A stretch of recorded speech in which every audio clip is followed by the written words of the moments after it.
todos vocês, começando mais uma live do Pod. Tudo bem? É a live com musiquinha.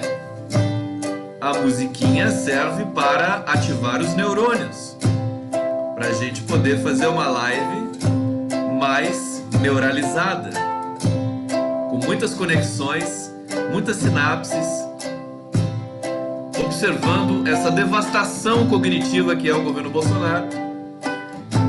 Mas a função do jornalismo independente é justamente essa: denunciar esses absurdos, essa infelicidade histórica do Brasil de ter de experimentar pedagogicamente um governo absolutamente grotesco, para ver se aprende a não brincar mais com a democracia. A gente brincou com a democracia e deu isso aí, ó.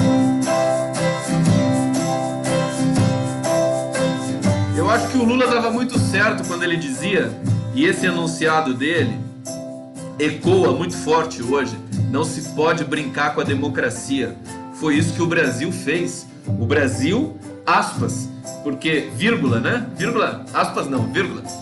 Porque esse processo foi tocado, foi gerido por uma imprensa subserviente e muito precarizada, muito sem um pingo de autoestima. A imprensa brasileira, a pior imprensa do mundo, a imprensa hegemônica tradicional, Folha, Globo, Estadão, eu dou os nomes sem problema nenhum.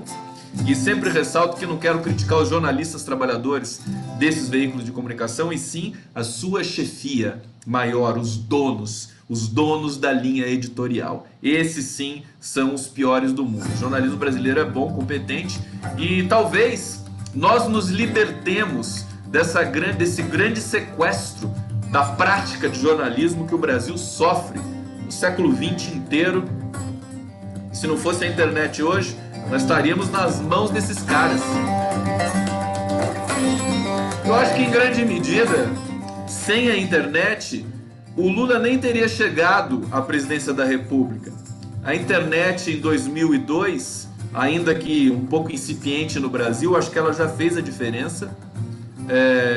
Eram outros tempos, era um outro momento, mas eu entendo que a perda gradual de influência dessa imprensa sempre alinhada com o sistema opressor, né, que sufoca as pessoas, isso é muito claro, né, uma coisa que está escancarada agora para todo mundo que tiver um pingo de vergonha na cara para produzir uma interpretação de texto decente com relação aos enunciados que os jornais tradicionais vão produzindo. Então eu acho que, em grande medida, os governos Lula e Dilma democráticos, o nosso clímax, o nosso ápice da democracia brasileira da história, acho que a internet teve um papel importante, inclusive na sustentação do governo. Eu me lembro, eu frequentava muito o blog do Zé Dirceu, o Nassif está desde essa época, trabalhando muito, produzindo muita opinião, produzindo muita leitura de país. Então nós tivemos esse momento que foi um momento muito luminoso dos processos, e por isso que o Mensalão, em grande medida, também fracassou na tentativa de derrubar o governo. O Mensalão era proto-Lava Jato, era uma operação fraudulenta e partidarizada para tirar, né, o Lula do governo, que não deu certo. E aí eles ficaram, o sistema, né, a elite, parte da classe média, né, ficaram bastante incomodados com esse fracasso que foi a hipótese do Mensalão, quer dizer, essa tentativa de minar um governo soberano e legítimo através da justiça, através do lawfare, através da perseguição. O Zé Dirceu sofreu sérias consequências com relação a isso. Aquela denúncia fragilíssima do Roberto Jefferson, um cara totalmente desequilibrado, destabilizou o governo, mas o Lula deu a volta por cima e soube fazer a articulação necessária para prosseguir e produzir a revolução social que ele produziu no país.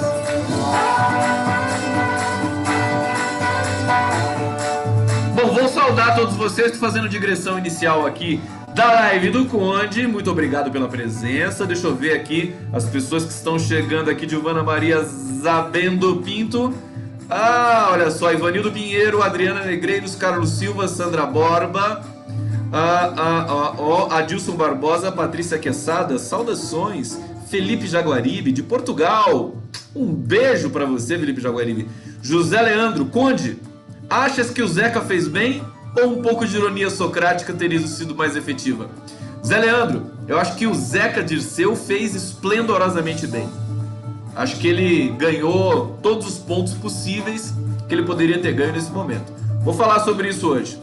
Cíntia Chaim, eu concordo, Conde, acho que foi na segunda eleição do Lula, ele agradeceu os blogueiros, lembra? Claro, deu entrevista exclusiva para os blogueiros. Ele sabe o que está acontecendo, Na verdade, o bolsonarismo chegou para tentar pegar carona nesse fenômeno das redes digitais, e eles pegaram, na verdade, um fenômeno novo que é o WhatsApp, que é um outro tipo de plataforma.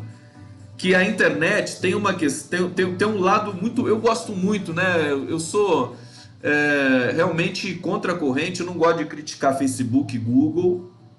Acho que os problemas existem, mas eles são menores do que se pensa com relação à privacidade e à hegemonia das plataformas e tudo mais. Eu acho que a essência desses dois instrumentos, dessas duas plataformas gigantescas, é justamente a soberania do usuário.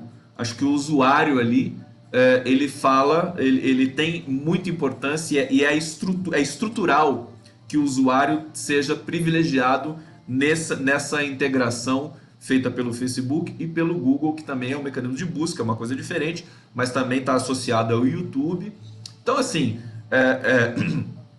nós temos de saber usar bem esses instrumentos. Se nós usarmos bem, a resposta positiva também vai vir.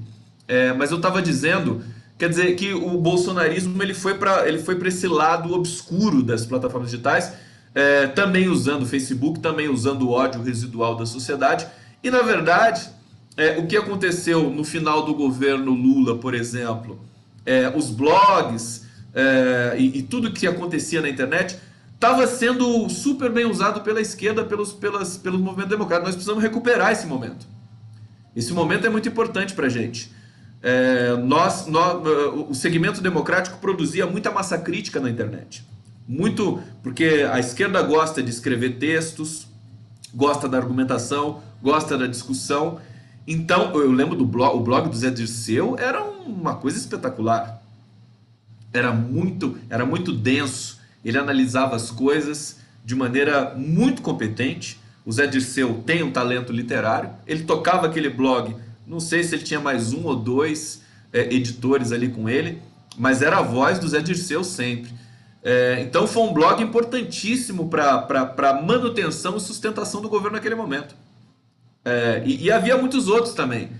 E hoje a gente tem a blogosfera progressista consolidada, talvez mais forte do que naquele momento, acho que certamente mais forte, com outras vertentes e outras ramificações, mas nós temos de recuperar, acho que, um espírito desbravador do segmento democrático dentro da cena digital, que nós perdemos em grande medida em função desse trabalho sujo feito pelo bolsonarismo. A música até acabou, eu falo Bolsonaro aqui, mas Bolsonaro é um cadáver político, né? Um cadáver político. A pesquisa Atlas Política já colocou ele assim, numa posição muito, muito delicada em termos de popularidade, só 30%, é muito pouco, de ótimo e bom. E a pergunta que se faz, que eu quero fazer com vocês hoje aqui, como é que é essa história do Bolsonaro permanecer presidente sem condições de ser presidente? Porque está se desenhando isso. Eu estou reverenciando aqui a hipótese dos meus amigos Pablo Arantes e Leonardo Couto, dois linguistas. A gente faz o papo com o linguista toda quarta-feira ao meio-dia. E, de fato, a possibilidade de acontecer um novo impeachment, já que as instituições, já que o próprio Rodrigo Maia já que essas pessoas estão sob algum tipo de tutela que nós nem sabemos precisar especificamente do que se trata, né? A posição do STF é vergonhosa.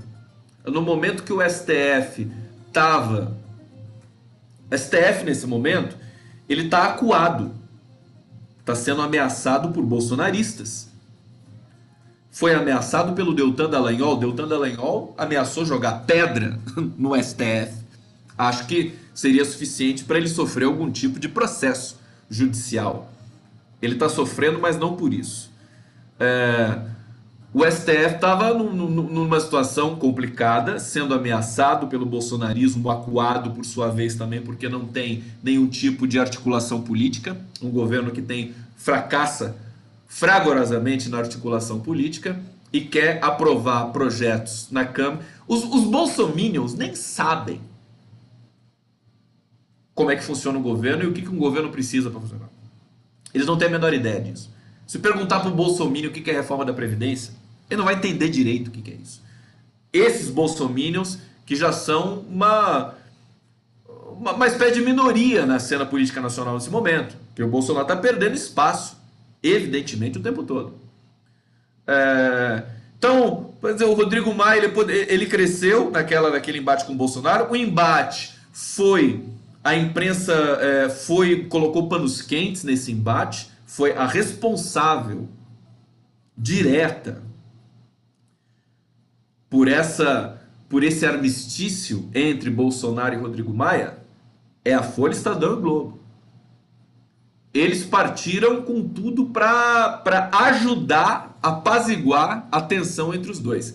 Eu fico muito indignado com isso, porque na época dos governos do PT democráticos, Lula e Dilma, a imprensa agia para colocar cisânia, para colocar para aprofundar a crise entre poderes. Eles só fizeram isso. Não sei se vocês se lembram, vamos pegar só o caso da Dilma Rousseff. Então, Dilma Rousseff e Eduardo Cunha. A imprensa todo dia produzia um regime de manchetes de enunciados e de matérias, acentuando, potencializando a divergência entre Dilma Rousseff e Eduardo Cunha. Ora, tudo bem, era fato. A Dilma Rousseff não gostava de levar desaforo para casa e não queria atender a chantagens do Eduardo Cunha. Por sua vez, o Eduardo Cunha... Mas tudo isso tem uma articulação política. Quer dizer, a imprensa matou a possibilidade de articulação política, que não era das melhores na época da Dilma Rousseff, vamos admitir. Tinha o Zé Eduardo Cardoso, tentava fazer algum tipo de articulação ali. No Congresso era um pouco difícil domar uma pessoa desequilibrada, né, e inteligente, certo? Como Eduardo Cunha. E isso a imprensa colaborou imensamente, tomou partido do Eduardo Cunha, claramente. E agora ela faz exatamente o contrário. É isso que me deixa indignado. Agora ela toma partido do Bolsonaro. Embora ela faça lá os seus editoriais criticando nazismo de esquerda, eles falam tudo isso também lá, né? Porque eles têm de se garantir o mínimo quinhão de civilidade para não ficar feio depois na história, quando o barco virar, eles terem aonde se ancorar. Mas fato concreto é que eles agiram para apaziguar essa cisânia entre o poder legislativo e o poder executivo. Só que o Bolsonaro é uma besta desgarrada. Se ele falar mais uma ou duas coisas na sequência, ele pode colocar tudo a perder mais uma vez. Na verdade, ele é um cadáver político. A prova disso é o desempenho do Paulo Guedes na comissão de ontem. Quer dizer, ele foi absolutamente infeliz na comissão. Todos, mas não teve um deputado ali que ajudou o Paulo Guedes e que enalteceu o trabalho dele. Quer dizer, um trabalho extremamente fragilizado. Tem gente de Garanhuns aqui, Maria Socorro, um beijo para você, querida. André Ostregésilo, corações para vocês. Ficou muito feio. E aí, eu acho que a chave de ouro é o Zeca Dirceu. O Zeca Dirceu foi inteligentíssimo. Inteligentíssimo. Não é à toa que ele é filho do Zé Dirceu. Aquilo ali, para mim, aquilo sim é uma tática de comunicação quase que corrosiva e como é que é a palavra? Esqueci a palavra, subversiva, né? É uma tática subversiva. Eu adorei, né? Porque ele simplesmente fez uma argumentação, uma metáfora. Ele trouxe a cultura, que é o bonde do Tigrão, que é a letra de música, do funk, tá na cultura brasileira já há muito tempo, todo mundo conhece. Tem absoluta segurança e felicidade em fazer esse tipo de comparação. Ele falou, querido, você é Tigrão com os pobres e é Tchutchuca com os grandes empresários. O destempero do Paulo Guedes com relação a essa declaração, essa pergunta, essa afirmação do Zeca Dirceu, deixou evidente que o Paulo Guedes é extremamente incompetente para estar ocupando esse lugar. Ele poderia ter feito uma limonada disso, mas ele, coitado, ele não consegue nem fazer, nem botar o açúcar com a água ali para fazer um suquinho para ele. Não consegue. E ficou evidente que ele não tem essa condição. E o Zeca Dirceu ficou impassível ali, quer dizer, ele foi muito feliz em fazer essa comparação. E aí você tem o destempero geral, o Paulo Guedes teve de sair quase que escoltado pelos seus asseclas ali, né? O Zeca Dirceu foi atrás, eu vi o vídeo, foi muito interessante. Foi inteligentíssimo. O Zeca Dirceu, ele ficou conhecido nacionalmente agora, entendeu? Foi uma tacada de mestre dele. E foi elegante, para falar a verdade. Por quê? Porque ele não chama o Paulo Guedes de Tchutchuca. Eu chamo. Tchutchuca. Eu chamo. Mas ele não chama. É isso que está confundindo muita gente hoje na cena política social. Ele falou assim, com os pobres você é Tigrão e com os grandes empresários você é Tchutchuca. Ele não está chamando assim, Tchutchuca, apontando o dedo. Isso é que é chamar alguém de algo. Eu me lembro que até há pouco tempo atrás eu falei para uma seguidora, tal, né, na minha rede social, falei, olha, fui muito polido, né? Foi extremamente polido. Era sobre a questão da possibilidade da Ana Estela Haddad ser candidata a prefeito de São Paulo, tá? Um nome que está sendo discutido e tudo mais. Gerou uma certa tensão ali. Aí eu falei, olha, tem cifras de misoginia na sua fala. Olha só como eu fui elegante. Não fui elegante? Isso é polidez. Me desculpa, mas eu fui muito polido, né? Fala, tem cifras, olha, tem cifras de misoginia. Aí a pessoa fala assim, me chamou de misógina. Então, esse é o grande problema de interpretação de texto que nós estamos tendo hoje. As pessoas perderam uma competência pragmática, que é a competência de interpretar o enunciado diante do seu contexto. Contexto pragmático. Quer dizer, e é até gramatical.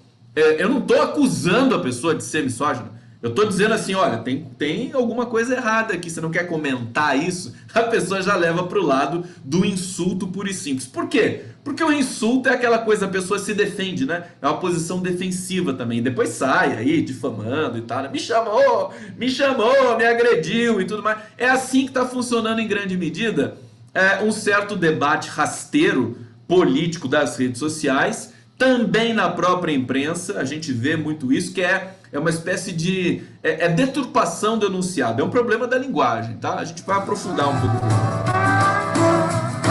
Essa é a live do Cone aqui, tô gritando a vocês, estão acompanhando a live. Cíntia Chain, querida. Deia Faria, salve Lula. Tânia Isabel Andrzejewski. Que bom ouvir tua fala. Boa noite a todos. Saudações. Gilvana Maria Zabendo Pinto. Boa noite, amado presidente Lula. Boa noite a todos. Coraçõezinhos pro Conde. Deixa eu ver aqui que eu tenho que controlar várias janelas e mouses. Parabéns ao Zeca Dirceu. O Zeca Dirceu foi demais. Eu me diverti. Você sabe que eu acordei, né? Eu ainda tô dormindo cedo, né? Mas daqui a pouco eu vou mudar isso, né? Tá, eu tô readaptando o meu relógio biológico, né? Tô readaptando porque eu tava acordando muito cedo, né? 3 da manhã para fazer a edição do site. Agora eu tô de férias e na minha volta possivelmente eu vou fazer um outro horário. Então a gente tá... É um jet lag meio maluco, né? E eu acordei hoje, 4 da manhã, né? Na insônia, né? Aquela coisa.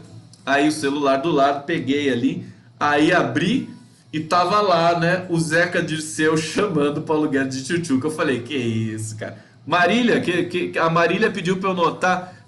Marília Macedo Lima, um beijo, muitos corações pra você. Muitos corações. Eu não consigo ver tudo que vão me colocando aqui, porque são muitas coisas. Tem o meu roteiro também, né? Aí eu vi, chama de tchutchuca, eu falei, que isso? Pera, calma, para tudo. Que é isso? Aí o vídeo tava lá, né? E aí tá o Zeca Dirceu, né? Fazendo ali, costurando, né? Uma interpelação, eu achei muito respeitosa, não teve nada de desrespeito. Ele simplesmente falou do Tigrão, ser Tigrão, falou sério, falou, enfim, concentrado. Não foi debochado, foi sensacional. E aí eu vi o Paulo Guedes surtar, né? Eu falei, gente, isso é fantástico. E já naquele momento já estava sendo de madrugada mesmo manchete aí nos jornais da imprensa tradicional, na blogosfera. E aí eu acho que isso expõe de uma vez por todas que o governo não tem articulação. É muito forte, né? O governo é um cadáver. O governo todo não é só o Bolsonaro que é um cadáver. Só que eu tenho que dizer para vocês que a possibilidade do Bolsonaro ir ficando é grande. Muitos de nós da imprensa independente, da blogosfera, e já íamos dizendo que, bom, é um caso de impeachment e tal. Ele é o cara mais, né, impichável da história do Brasil, né? Ele violou tudo que ele podia violar em termos de, sabe, mal feito, histórico, declarações, deturpações, próprio trato com a coisa pública, o trato com a história, essa questão da comemoração de 64, a questão da postagem do Twitter obscena. É o cara mais impichável que o Brasil já teve. O problema é que a gente acabou de ter um impeachment. E isso faz diferença. Acho que é relativamente uma dimensão da sorte do Bolsonaro nesse momento. Quer dizer, é difícil o Congresso se mobilizar da sociedade brasileira, a imprensa brasileira, pressionar para sofrer um impeachment como pressionaram com a Dilma Rousseff. Vai fazer com o Bolsonaro agora. Quer dizer, senão você passa o país num moedor de carne, né? A Argentina teve uma crise muito grave, quantos anos atrás? Acho que uns 20 anos atrás, e que caíram 3 presidentes assim em sequência, né? Em menos de um mês, 3 presidentes caíram. Acho que isso no Brasil, não descarto essa hipótese, mas eu estou trabalhando agora com a hipótese do Bolsonaro ir ficando. E isso não é tão ruim como a gente pode imaginar. Deixa eu colocar mais uma canção aqui. Eu estou colocando... Tem gente que me pergunta... Olha só, tá bonitinho, né? A gente me pergunta... que música legal que você coloca nas suas lives e tal. Gente, eu coloco o cardápio musical de um site chamado Epidemic Sound. Depois eu vou colocar o link disso para quem quiser, mas procure no Google Epidemic, de epidemia, né? Epidemic Sound. E é aberto. Acho que é só você logar lá com o Facebook e tal. E você tem um cardápio de músicas que não tem direito autoral, que eu não posso usar música aqui que tenha direito autoral, que senão o YouTube ele vai me cobrar, enfim, não pode passar. Ele vai emudecer o vídeo. Então por isso que eu uso essas musiquinhas. E eu gosto, acho que é importante pra gente ter uma quebra de expectativa, enfim, uma quebra narrativa. Tá bonitinho. Esse aqui é o Dirty Boots. River Run Dry. É música country americana. Eu ressinto muito que não tem música brasileira. E eu preciso muito de música, eu gosto muito, tá? Eu tenho que usar algumas coisas aí que eu tenho que pegar no meu arquivo que não tem direito autoral, que tem direito autoral meio inspirado e tal. Aí eu vou tentar colocar pra vocês. Bom, eu ia dizendo do Bolsonaro ir ficando, né? Vamos falar um pouquinho sobre isso? Vocês querem falar?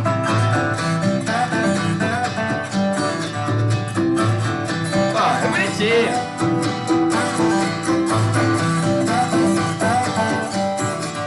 Júnior Alves, Deise Ribeiro. A Deise Ribeiro que falou ontem uma coisa super legal aqui. Por que nós não estamos tão acostumados com a sacanagem contra o povo brasileiro? Não estamos?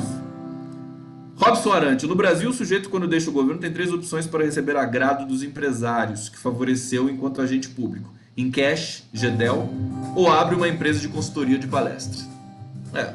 Pode ser. Zeca Dirceu é filho daquele mito petista que após deixar o governo abriu uma empresa de consultoria. Ah, tá lá, o Robson Arantes de novo reclamando. Olha, você acha que o Zé Dirceu... Você acha que o Zé Dirceu ganhou dinheiro ilícito com a empresa de consultoria dele, meu querido? Olha, eu diria pra você... Vê o depoimento do Zé Dirceu pro Moro no YouTube, você vai achar lá. O Zé Dirceu é uma das mentes mais impressionantes no mundo e na América Latina, sobretudo, porque na América ele conhecia muito bem os mercados da América Latina, então uma consultoria dele realmente valia muito, né? Tinha valor. E por que ele não pode ganhar dinheiro com o conhecimento dele? Não o conhecimento que ele adquiriu. Eu acho que o Zé Dirceu, não sei como é que foi a quarentena e tudo mais, mas eu me pergunto muitas vezes, só para responder o Robson aqui, né? Quando alguém do PSDB, por exemplo, do Plano Real, né? Todo mundo saiu do Plano Real para fazer consultoria, todos ficaram milionários. E quando é alguém do PT da esquerda, por exemplo, Zé Dirceu, eu não sou contra o Lula não é contra o capitalismo, querido. Ninguém é socialista do jeito que você está pensando. Isso é um equívoco que as pessoas pensam. Eu acho que não é pecado ganhar dinheiro. Eu acho que isso é um discurso, como linguista eu posso dizer.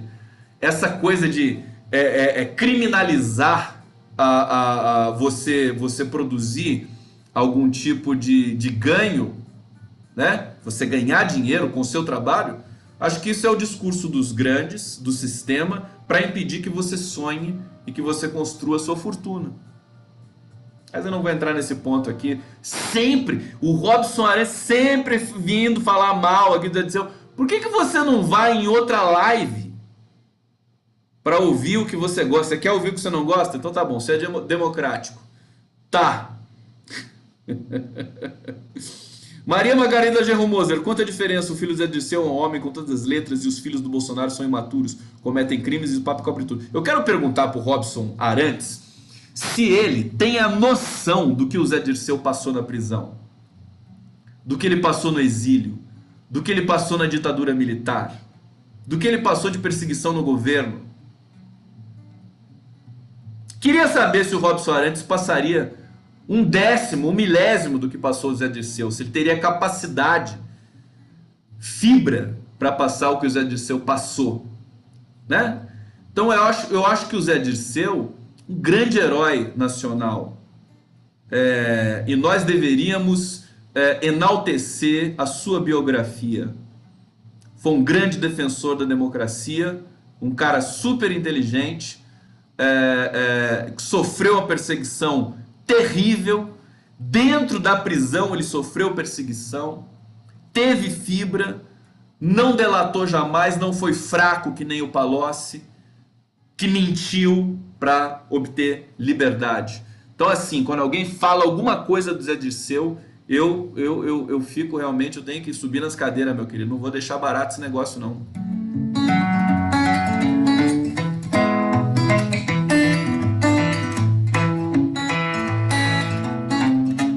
Fala sério!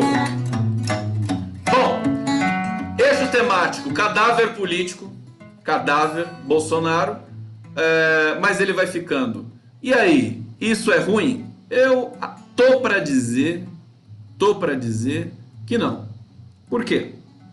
Porque, meus queridos, processo democrático, nós não estamos em democracia, nós sabemos disso, ela é muito precária, foi violentada, mas nós sabemos, e isso faz parte até da concepção filosófica do PT, de você reconhecer derrota e de você produzir oposição. A pergunta que eu faço para vocês é o seguinte, pergunta de $1 milhão, né? Existe terreno mais fértil para a oposição do que esse governo Bolsonaro?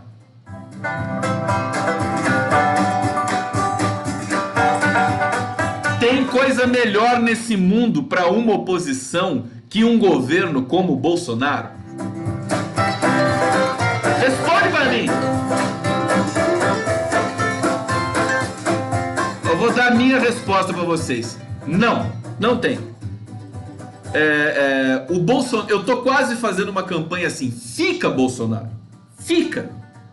Que é aquela campanha que fizeram com o Temer também, né? Fica Temer, fica Bolsonaro.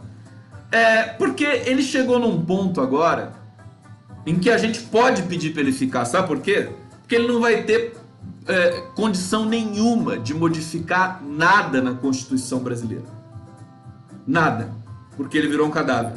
Não tem apoio popular, não tem apoio no Congresso, não tem apoio em lugar nenhum. É só o Netanyahu e o Trump, olha lá, o Trump é aquele jeito, né? É assim, né? Mais ou menos, né? O Trump daqui a pouco também, meu querido, é carta fora do baralho. Acho muito difícil ele ganhar a reeleição nos Estados Unidos. Por tudo que ele falou e fez, acho difícil. A primeira foi um susto, né? Ele ganhar da Hillary Clinton e tudo mais foi um susto. Mas acho muito difícil ganhar a segunda. Sinceramente, conhecendo pouco do que é enfim, do que está sendo dito nos Estados Unidos sobre o Donald Trump, processos de impeachment que foram engavetados. Pra você ter uma ideia, a presidenta do Senado americano, a presidência do Congresso americano, disse assim: o Donald Trump não merece um impeachment. Quer dizer, o cara é tão ruim, tão horrível, que não merece o desgaste de um impeachment. Eles estão certos, né? Você vai se desgastar para impedir um cara como Donald Trump que fatalmente vai encontrar extrema dificuldade para ser reconduzido nos Estados Unidos. Olha que bonitinho, a musiquinha de ninar, ó. Tchutchuquinha, cadê a tchutchuquinha? Eu fiz uma música, eu fiz uma letra do bonde do trilhão. Vocês querem que eu cante? Se vocês falarem que sim, eu canto com vocês. O bonde do trilhão, em homenagem ao Paulo Guedes, né? Eu vou cantar aqui pra vocês. Deixa eu achar aqui primeiro. Deixa eu ver onde é que tá o meu bonde do trilhão. Vamos lá, porque isso é muito sério, né? Então agora eu vou ter que tirar todo o som, porque senão eu não consigo cantar. Então, primeiro por que trilhão? Por que trilhão? Deixa eu tomar um gole do meu café aqui. Porque vocês lembram do Paulo Guedes falando que ele ia economizar 1 trilhão em 10 anos com a reforma da Previdência? Aí a pergunta que fica é aquela: mas você vai economizar 1 trilhão para pôr aonde, meu filho? Aonde você vai pôr 1 trilhão?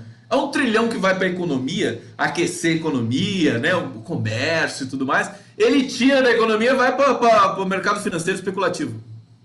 É isso, né? Então, é a tungada de 1 trilhão. Então eu fiz o bonde do trilhão.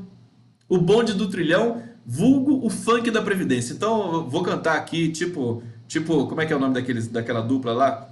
Que é o bonde do Tigrão, né? O bonde que chamava a banda, né? Então é o bonde do trilhão. Então assim, isso já eu peguei fragmentos de trollagens que eu vi no Twitter, né? Então, reformar, o trilhão evaporar, reformar, o trilhão evaporar, vou passar trilhão na mão, assim, vou cotar tua pensão, ou sim, vou pagar só uma esmola, assim, vou falir você assim, vou deixar você na mão, vou pegar o meu quinhão, é o trilhão, então trabalha, pobretão, levanta a mãozinha e faz a minha com a mão, é o bonde do trilhão, então trabalha, pobretão, levanta a mãozinha e faz a minha com a mão.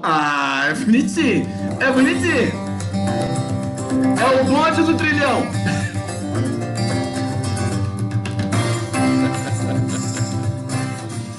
Fala sério, né? O bonde do trilhão. Então, foi bonitinho a história lá do Tchutchuca, então, mas eu tava dizendo do Bolsonaro continuar. Então fica, Bolsonaro. Fica, meu filho. Porque se você ficar, cadáver político que você vai permitir, porque você sabe que as coisas florescem, o esterco é é fértil, né? O esterco é fértil. Então, com o esterco do Bolsonaro e do bolsonarismo, vai nascer uma esquerda, inclusive, diferente e mais poderosa. E é isso que está acontecendo nesse momento. Tá? É exatamente isso que está acontecendo nesse momento. Haja vista a performance do Zeca Dirceu, por exemplo. A esquerda trabalhando, meu querido. O governo tá lá, não sabe o que faz e fica declarando é nazismo de esquerda, fica perdendo tempo. Só tá perdendo tempo. Comemorar 64, só tá arrumando problema. Enquanto ele tá fazendo essa desgracença toda ali, com eles próprios, Bolsonaro, bolsonarismo, esses ministros, Vélez Rodrigues, claro que tem problema, pode, enfim, já está prejudicando muito a educação brasileira, prejudicando a sociedade, prejudicando a economia, prejudicando o comércio exterior, mas o fato é que, enfim, você vai fazer o quê? Pega uma metralhadora e vai lá e tira o cara. Não é assim, a democracia não é assim. Então, enquanto eles fazem essas lambanças diárias, né? E vão pro Twitter, até o Moro tá no Twitter agora, vai o Moro pro Twitter, tá? Enquanto eles ficam fazendo isso, perdendo tempo, a esquerda tá trabalhando, querido. Tá articulando, tá fazendo projeto. Tem um projeto pronto já, que é o melhor projeto já feito pro país, que é o plano de governo do Lula e do Fernando Haddad, que foi coordenado pelo Fernando Haddad. Tá pronto. Agora é só acrescentar e ramificar algumas questões de acordo com a realidade que vai modificando também os desafios que têm de ser feitos. Então, assim, a esquerda não para. As pessoas que ficam criminalizando a esquerda e tudo mais, não para. Ela está trabalhando. E o resultado vai vir fatalmente. Vai vir fatalmente. Eu não gosto dessa coisa da sofrência, de ficar só naquela desesperança, naquele ceticismo. Então, quem tá ferrado é esse cara que tá lá, ele tá agora é o dono da chavinha da lojinha. Ele não vai fazer nada, ele vai continuar derretendo, popularidade derretendo. Ele não vai consertar o emprego? Ele vai ficar criticando o IBGE quando sai o dado do desemprego no Brasil? É isso que ele vai fazer? Ele não vai melhorar o salário das pessoas? Não vai dar garantia de nada? Não vai colocar médicos no lugar do programa Mais Médicos? Os cubanos foram todos embora, os brasileiros não assumiram as vagas dos cubanos? Quer dizer, só prejuízo para o país o tempo todo? E acha que o povo vai ficar aceitando isso tudo bem? A classe média aceita. A classe média, em grande medida, até aceita isso. A elite está pouco se lixando para o Brasil. Mas, povo brasileiro, que é a maioria absoluta, não vai. As pessoas começam a morrer de fome. Acabou de sair o dado do Banco Mundial. Banco Mundial que tem um viés conservador. 20 milhões de pessoas na pobreza jogadas no Brasil novamente. Que vivem com menos de 21 reais por dia. Segundo o dado do Banco Mundial.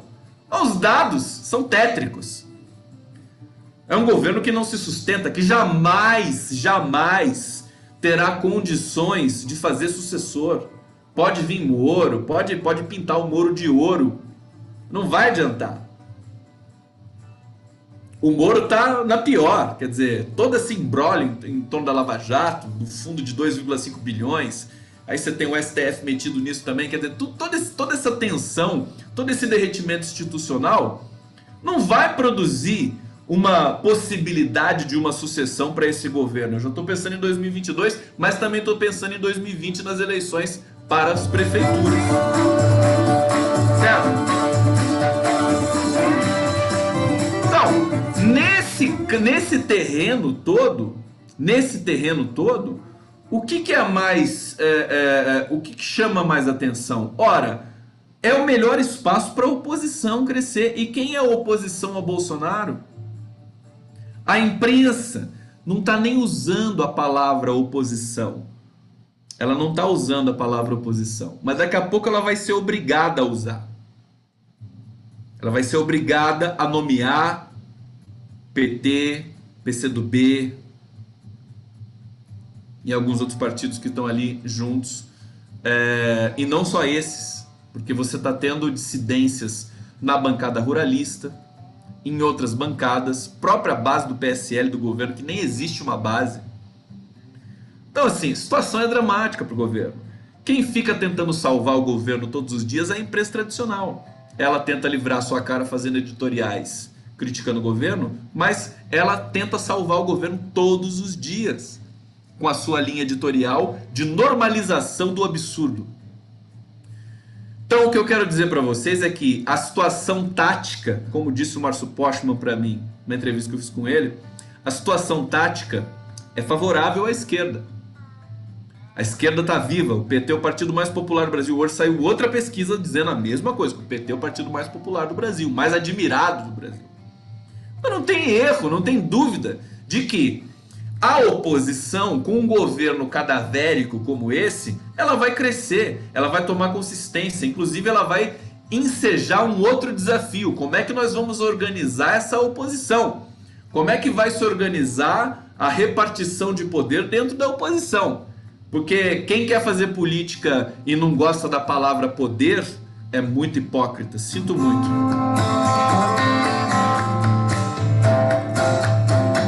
Ó, tá bom esse negócio aqui.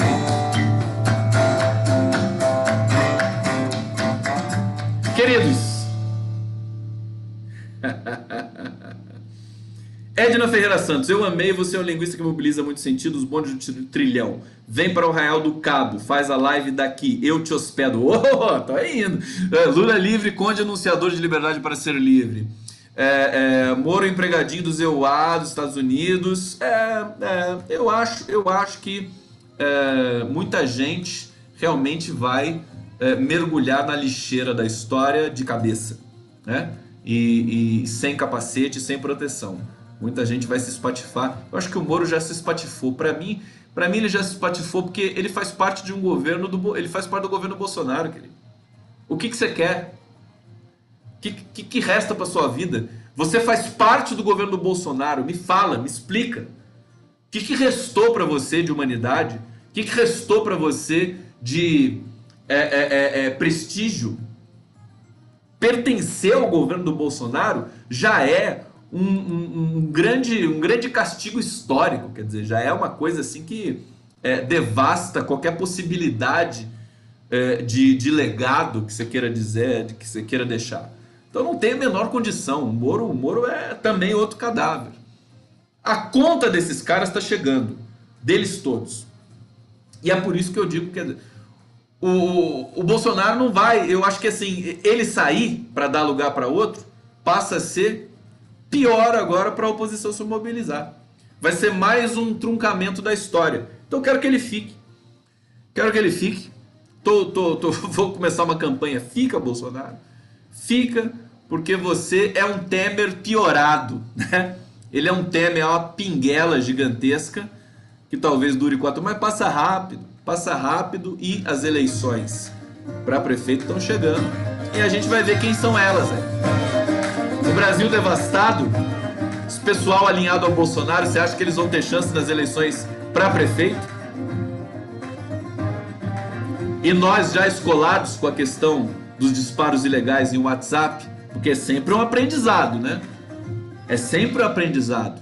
Então, acho que não vai ser o mesmo passeio que foi nessas eleições. Agora é um cenário novo. Eles vão ter que usar alguma artimanha criminosa nova. Porque usar a mesma artimanha criminosa e nós cairmos de novo, acho um pouco difícil.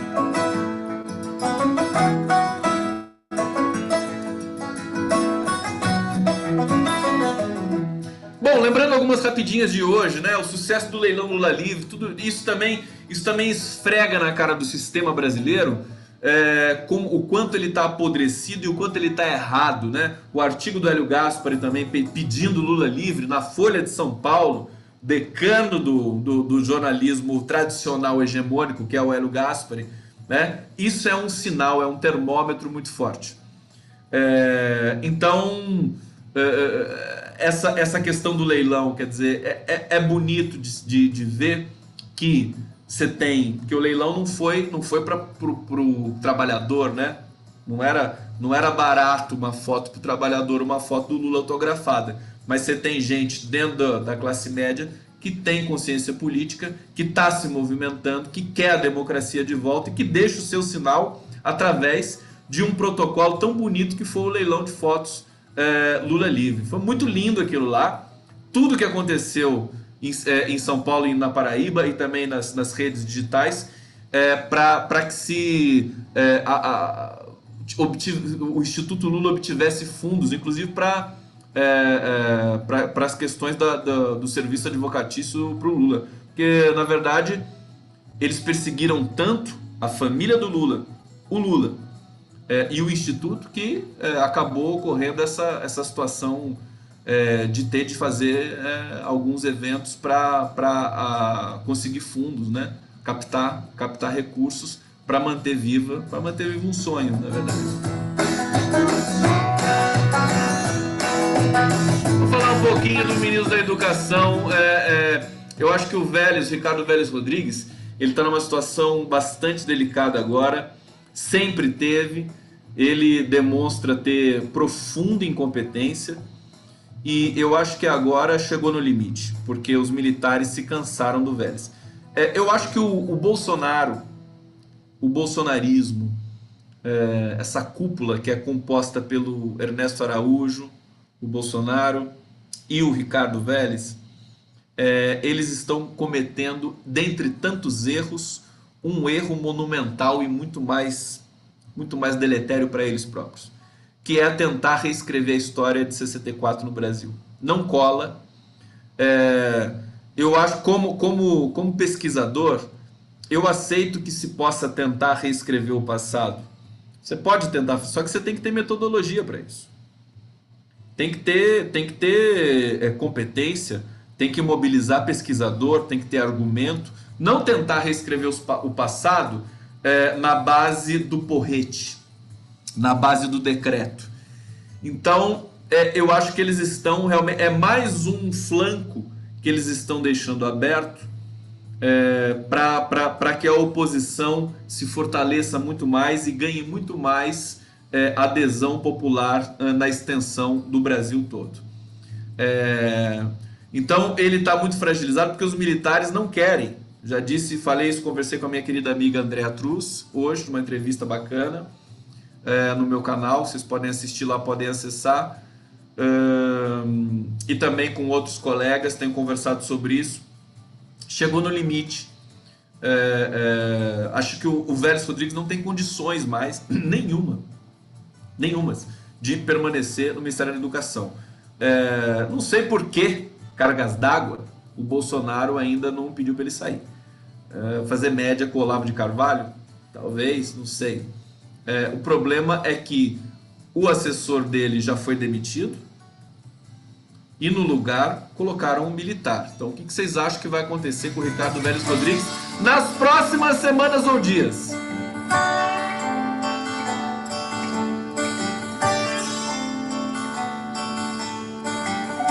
Olha só, deixa eu ler aqui o comentário da Kátia Silene, está dizendo assim: o PT não é só um partido político, o PT são todos os trabalhadores assalariados. Sim, o PT é amado, você gosta ou não? PT nós chamamos muito nosso presidente Lula.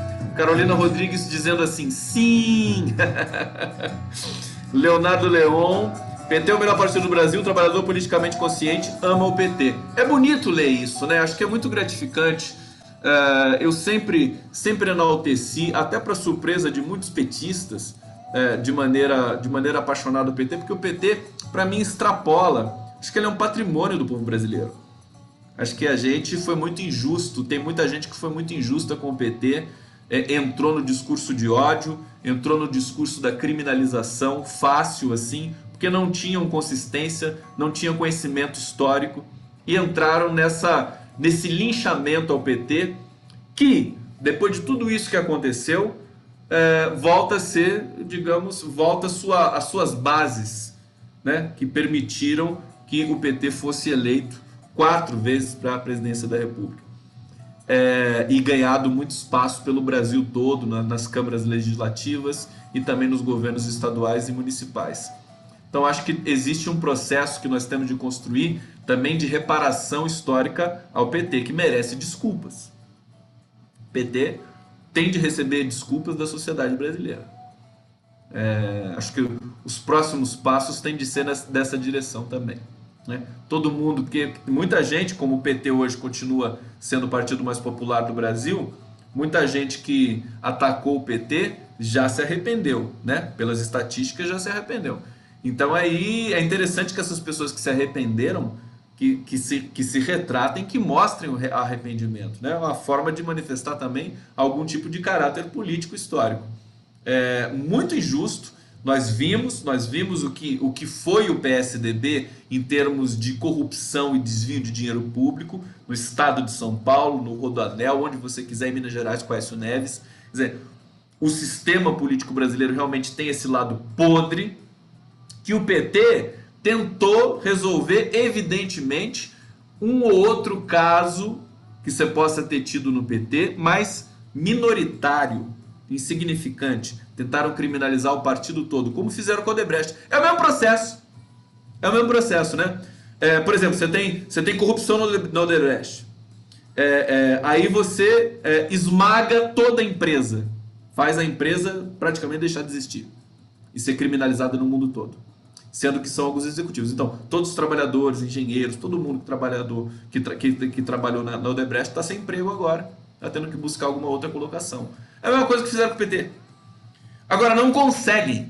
Não conseguem porque o PT tem capilaridade, tem história, tem fibra, né? E ele permanece sendo o partido referência no Brasil da democracia. Isso é muito forte, é muito bonito ver as pessoas voltando a declarar a sua paixão política partidária legítima e que tem de ser democraticamente respeitada pelo PT. Agora eu acho que nós temos de fazer um passo além, que o trompetista democracia, o Fabiano Leitão, sempre dizia. Preciso vestir a camisa realmente vermelha com o Lula, com a estrela do PT, com a bandeira, voltar realmente a curtir essa grande paixão, porque o PT foi uma paixão maravilhosa do Brasil no período da redemocratização. Muito importante para mobilizar as pessoas, para trazer um sonho, para trazer esperança. Então, nós vamos mergulhar nesse processo de novo, queridos. Para desespero do sistema corrupto brasileiro, eles só conseguiram tirar, veja, se você analisar pela lente da história, só conseguiram tirar o PT do governo através de um golpe, que não iam conseguir através da eleição. Deram o golpe, isso já está escrito na história. Aí nós tivemos uma outra eleição muito fraudulenta, porque prenderam o candidato favorito, não deixaram ele concorrer, o candidato do PT. Então, para impedir o PT, só prendendo, né? Só prendendo realmente. Quase ganhou com o Haddad, deu um calor muito grande no sistema corrupto e no Bolsonaro, que se recusou a debater, covarde. E aí? O que vocês acham que vai acontecer no próximo momento em que esse sistema for testado de novo eleitoralmente? Ora, queridos, nós vamos ter de novo o PT forte, como sempre. Nós vamos ter de novo a volta, o retorno desse sentimento democrático que tem que contagiar o país todo para a gente retomar o curso da nossa história. Basicamente é isso. Por isso que a situação não é para se lamentar. O processo é delicado, você tem aí genocídio indígena acontecendo, você tem muita violência nas ruas, nós temos de combater isso, denunciar o tempo todo. As milícias tomaram conta do estado do Rio de Janeiro, tomaram conta da cidade do Rio de Janeiro, estão ligadas a Bolsonaro, a família Bolsonaro.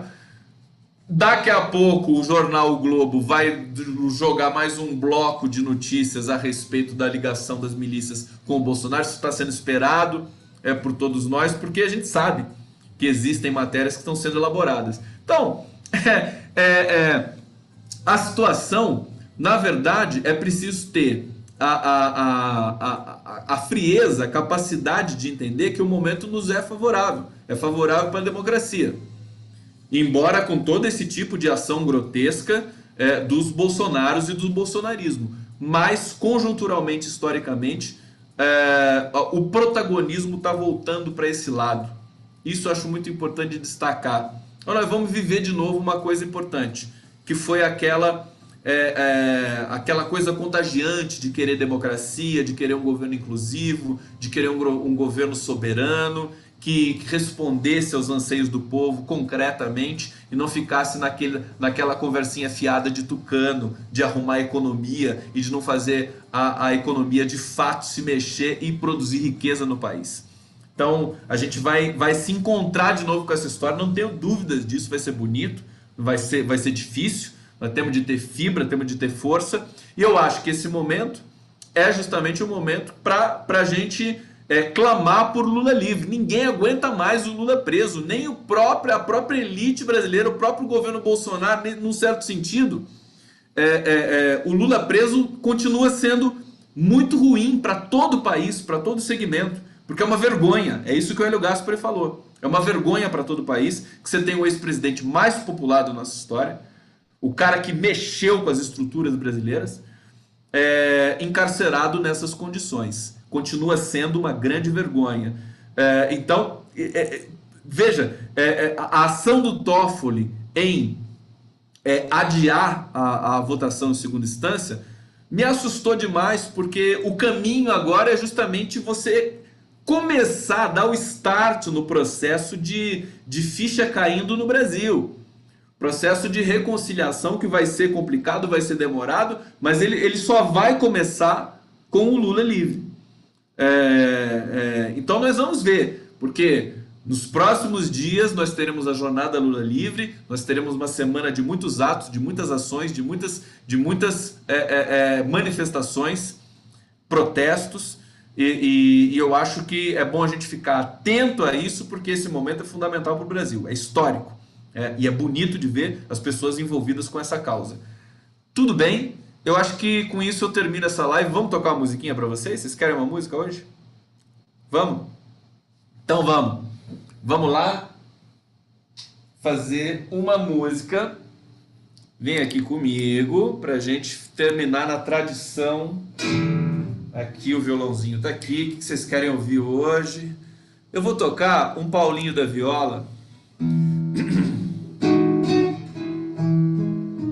Deixa eu ver se tá tudo bem aqui. Afinar. Vamos lá afinar comigo.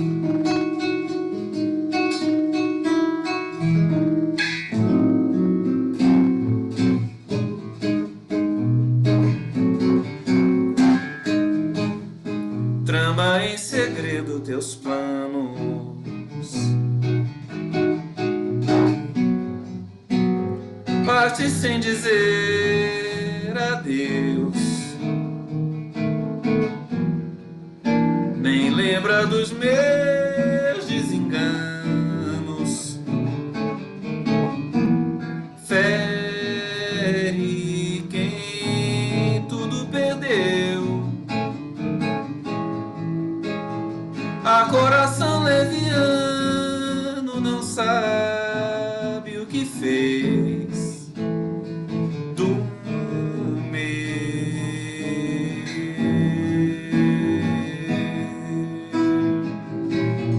A coração leviano não sabe o que fez do meu.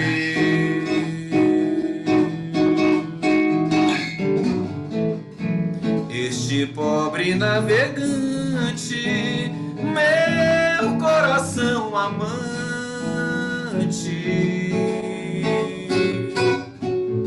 enfrentou a tempestade no mar da paixão e da loucura,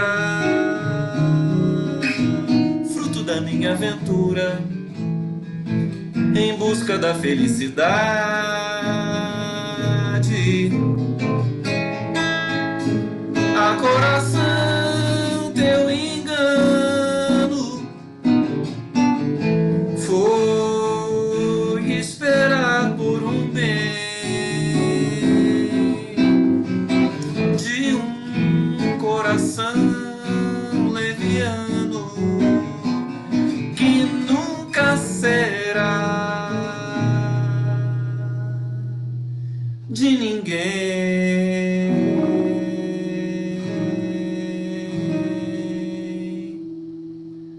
Muito obrigado, valeu a presença aqui na live do Conde, saudações democráticas a todos vocês, grande beijo, a gente se encontra amanhã nesse mesmo local, amanhã tem super live também às 13h13, grande beijo para vocês, muitos coraçõezinhos e até a próxima live do Conde.